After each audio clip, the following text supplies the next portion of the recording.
Nasi lemak 2. Sambal sekali kasih. Sikit je sambal. Sambal nak sikit je. Ni first time sambal sikit. Ini semua boleh? Boleh. Ya betul. Ya betul. Yang pulang. Okey, nak lauk apa? Tight ya. Tak nak kuah. Tak nak kuah, okey. Nasi kerabu semua boleh? Sorry.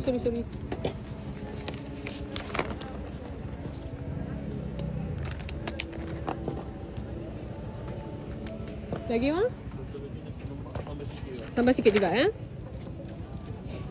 Dia sambal sekali ya? Lepas tu telur goreng. Telur goreng. Sambal pedas ke?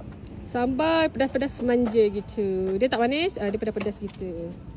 Kalau nak asin boleh. Aku takut pedas sangat kan. Kalau kau kena tak pedas, kena topak lagi kan. Dengan sotong. Sotong. Tapi tak nak kuah juga. Tak nak kuah juga. Ayam goreng. Yang mana? Yang ni. Ni je bang. Oh ya. So abang punya hari ni 8 tambah 7, semuanya 15, tolak RM2.5. Hari ni ada orang infak Abang bayar RM12 5 posen. Tak apa. Tak boleh slow-slow. 5, 2, belas, ringgit, 50 sen.